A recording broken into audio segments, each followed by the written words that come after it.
मरकजी जामा मस्जिद श्रीनगर में यौम बदर और मुफस्सिर कुरान मीरवाइज मौलवी मोहम्मद यूसुफ शाह रहमतुल्लाह अलैह की 58वीं बरसी के मुनासिबत से एक तकरीब मुनक़िद हुई। मीरवाइज कश्मीर डॉक्टर मौलवी मोहम्मद उमर फारूक और दीगर उलमा ने मीरवाइज मरहूम की इल्मी खिदमात बिलखुसूस कुरान पाक के कश्मीरी तर्जुमे को शानदार खिराज अक़ीदत पेश किया। मुक़र्रिरीन ने यौम बदर की अहमियत और इत्तेहाद उम्मत पर जोर देते हुए मशरिक़ वस्ता बिलखुसूस ईरान में जारी तशद्दुद पर गहरी तशवीश का इजहार किया।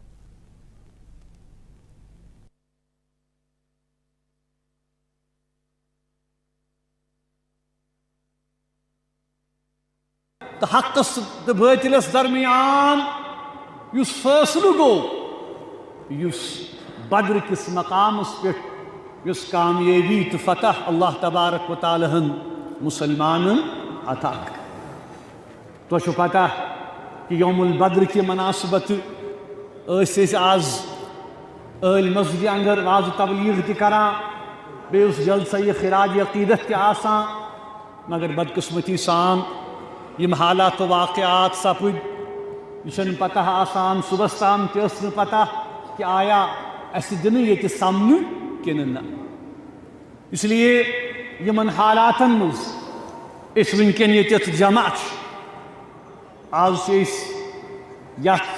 अजीम मरकज इस्लामस पे इस्लाम कन तिमन अवलीन शुहदाई बद्र तिंदिस फ़क़ीदुल मिसाल क़ुरबानी तथ याद करा तिमन खिराज अक़ीदत अदा करा।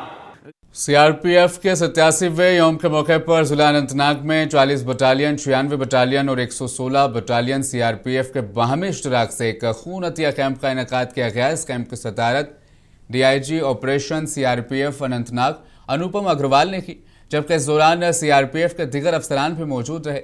कैंप के मौके पर तकरीबन 100 नौजवानों ने रज़ाकाराना तौर पर खून का अतिया देकर इंसानियत की खिदमत में अपना अहम किरदार अदा किया।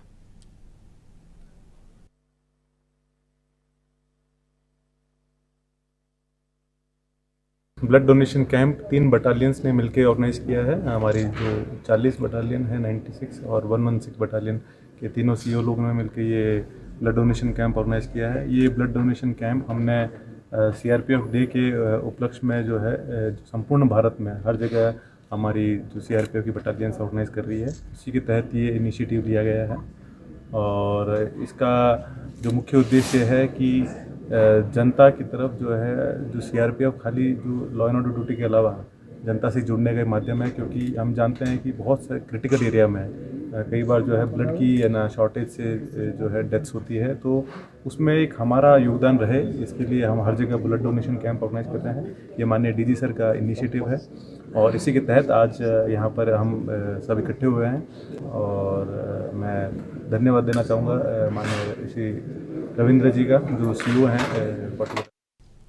CRPF 187 बटालियन ने सिविक एक्शन प्रोग्राम के तहत 87वें यौम तासीस पर उधमपुर बटबालियां पंचायत में मेडिकल कैंप और ब्लड कैंप का इनेकाद किया।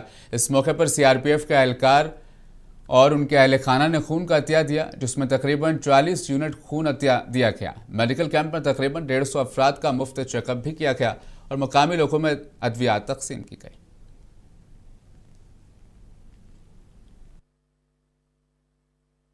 तो CRPF की 87वीं वाहिनी के 187वीं वाहिनी की तरफ से 87वीं वर्षगांठ के ऊपर, एनिवर्सरी के ऊपर हम लोगों ने एक ब्लड डोनेशन कैंप ऑर्गेनाइज़ किया है। साथ में फ्री मेडिकल कैंप और फ्री मेडिसिन भी बांटा जाएगा। तो इस पूरे इलाके के लोगों को इससे बहुत फ़ायदा मिलेगा। इसमें यहाँ पे आने के बाद उनका ये टेस्ट होंगे, उनको फ्री मेडिसिन मिलेगी और जो ब्लड डोनेशन करना चाहता है वो ब्लड डोनेट भी कर सकता है। और उसके अलावा करीब 150 फैमिलीज़ को फ्री मेडिसिन्स और फ्री मुफ्त चिकित्सा दी जाएगी। वहाँ भी इस तरह एक कैंप ऑर्गेनाइज़ करने का प्लान है। हम लोग डुडू बसंतगढ़ के इलाके में इस तरह के मेडिकल कैंप पहले भी आयोजित किए हैं। चित्रगाम शोपियां में फौज के 44 राष्ट्रीय राइफल्स ने एक मुफ्त तिब्बी कैंप का इनेकाद किया, जिसमें सैकड़ों मुकामी लोगों ने इससे इस्तेफादा हासिल किया। कैंप के दौरान फौजी डॉक्टर्स की टीम ने मरीजों का तिब्बी मुआयना किया और मुफ्त अद्वियात भी फराहम की।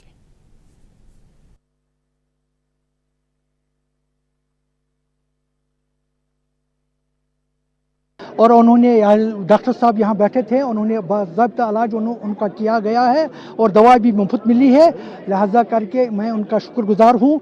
यहाँ के अवाम नास को ये मुफ्त इलाज कर रहे हैं। ये आज का दिन बहुत ज़रूरी है क्योंकि बहुत से ऐसे बीमार हैं जिनको जो घर से बाहर नहीं जाते हैं, उनको भी लाया गया, यहाँ रेडी पर भी लाया गया है। उनको यहाँ से दवाई बोलते हैं यहाँ की यहाँ अच्छा दवाई मिलती है। बांडीपुरा के नायद के इलाके में मुकम्मल तौर पर बीनाई से महरूम इरफान अहमद लोन ने यूपीएससी इम्तिहानात क्वालिफाई किया है। इरफान अहमद लोन की इस कामयाबी को लेकर उसके पूरी बस्ती में खुशी का माहौल है और लोगों की एक बड़ी तादाद इरफान के अहल खाना को मुबारकबाद देने के लिए उनके घर पहुंच रही है।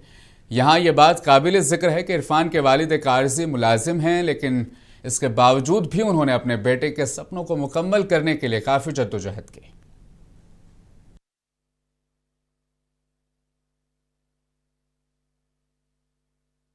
और आज जो है उनकी कोशिशों की जीत हुई है। ये पूरे इलाके के लिए एक फ़ख्र की बात है। तो हम आगे बहुत ये उम्मीद करते हैं कि और भी बच्चे इस इलाके से एक रुझान पैदा होगा बच्चों में, तो इस तरह के एग्ज़ाम्स क्वालिफाई करेंगे और इस इलाके का नाम इंशाल्लाह रोशन होगा। पतस त्रो मे देहरादून पारने, देहरादून पे दिल्ली, दिल्ली पे JNU. First of all, I want to congratulate him on getting this great success. I always believed in him. I knew that he would succeed in this exam for sure because I could see him waking up all night, pulling all-nighters and working very hard to just clear this one exam. Pulwama पोछल गांव से ताल्लुक़ रखने वाले तौसीफ अहमद गनाई ने Indian administration services यानी IAS के लिए qualify कर लिया है, जो पुलवामा ज़िले के पहले IAS अफसर बन गए हैं। उनकी नुमाया कामयाबी ज़िला पुलवामा और जनूबी कश्मीर के नौजवानों के लिए एक मजबूत तहरीक है। मुनसिफ TV के नुमाइंदा गाजी खुर्शीद ने उनसे खुसूसी गुफ्तगू की। आइए देखते हैं उन्होंने क्या कुछ कहा।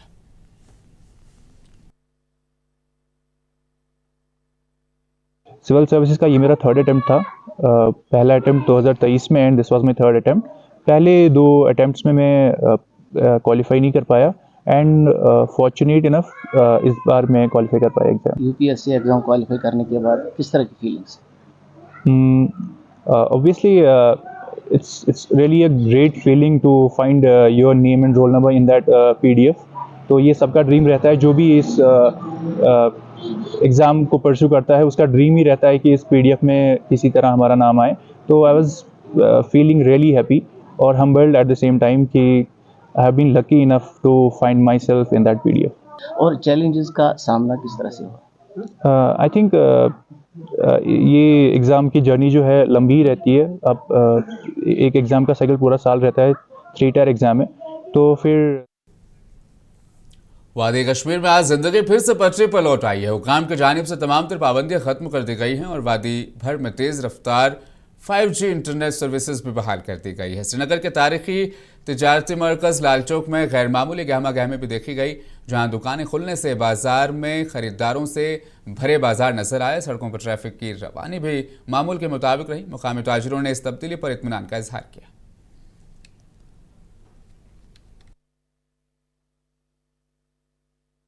आज करीबन 5-6 दिन के बाद मार्केट ओपन हो गया और रेस्ट्रिक्शंस भी ख़त्म हो गई और नेट भी चालू हो गया। उम्मीद है इंशाल्लाह ताला आइंदा आने दिनों में स्कूल बच्चे भी जाएंगे। तो मतलब बहुत मुश्किलों का सामना करना पड़ा लोगों को। नेट भी बंद था, कारोबारी सेक्टर सारा बंद था, लाल चौक भी पूरा बंद था।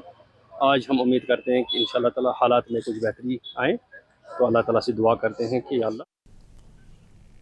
तहसील इंतजामिया लोलाब के नायब तहसीलदार जाकिर हुसैन और चौकी अफसर कुलगाम बशीर अहमद की क़यादत में आज मुख्तलिफ इलाकों में मार्केट चेकिंग की गई। इस मौके पर महकमा उमूर सारिफिन व अवाम तकसीमकारी TS और इंतज़ार अहमद और दीगर इन्फोर्समेंट की टीमें भी मौजूद थी। इस मौके पर अहदेदारों ने लोलाब के कुलगाम और आसपास के बाज़ारों का मुआयना किया। रमज़ान मुबारक के मुक़द्दस महीने को मद्देनज़र रखते हुए इस मार्केट में चेकिंग का एहतमाम किया गया।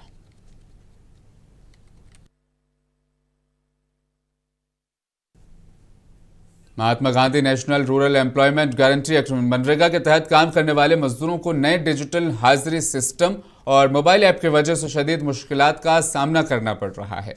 VB जी रामजी के तहत ये तमाम चीज़ें हो रही है। मुकामी मजदूरों और उनके नुमाइंदों ने हुकूमत से मुतालबा किया है कि वो इस पेचीदा निज़ाम पर नज़रसानी करें और पुराने तरीक़ेकार को दोबारा बहाल करें। पहले फिर इससे थोड़ा सा बेहतर था। आज वो जो आई स्कीन हो रहा है, आप यकीन मानिए 10 आदमी अगर लेबर के हैं, 10 में से आप यकीन मानिए 2 आदमी के जो है नहीं हो रहा है। अगर उन दोनों का होता है, वो 1 मिनट गुजरता है फिर दोबारा जो है वो उसको रिजेक्ट कर देते हैं। ये बहुत बड़ी प्रॉब्लम है। मैंने डिपार्टमेंट से भी कहा कि ये प्रॉब्लम जो है आ रही है। उन्होंने कहा कि हमने ये इसका जो है पूरा पता लगाया है, तो ऑल इंडिया लेवल पे ये चल रहा है। अगर ऑल इंडिया लेवल पे ये प्रॉब्लम है तो इसको कैंसिल करके, जैसे पहले चल रहा था ग्रुप वाइज फोटो ले रहे थे, वो बेहतर था इससे। तो आज इतनी परेशानी हर जगह ये है। डिपार्टमेंट वालों से मैंने बात की कि जनूबी कस्बा तराल से तकरीबन 5 किलोमीटर दूरी पर वाक़ एक खूबसूरत सियाहती मकाम शिकारागाह में हुकूमत ने लाखों रुपए की लागत से कश्मीरी टूरिज्म डिपार्टमेंट के जरिए कई खूबसूरत हट्स तामीर की थी, लेकिन कई साल गुजरने के बाद आज वो खस्ताहाली का शिकार हैं क्योंकि महकमे ने उनको नज़रअंदाज किया है, जिसकी वजह से मुकामी लोगों में नाराज़गी पाई जा रही है।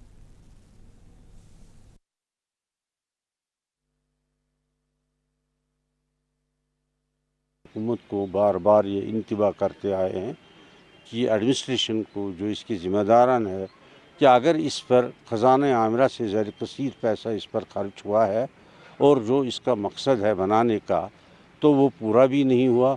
तो आज देखिए कि उन हट्स का क्या हाल है, वो पूरी तरह से खस्ता हो चुके हैं। मुझे लगता है अब वो आज से नव तामीर करने इतनी खस्ता हाली के शिकार वो हो चुके हैं, सिर्फ इसलिए कि हुकूमत ने उन्हें बर वक्त अपने महकमे के सुपर्द नहीं किया, ताकि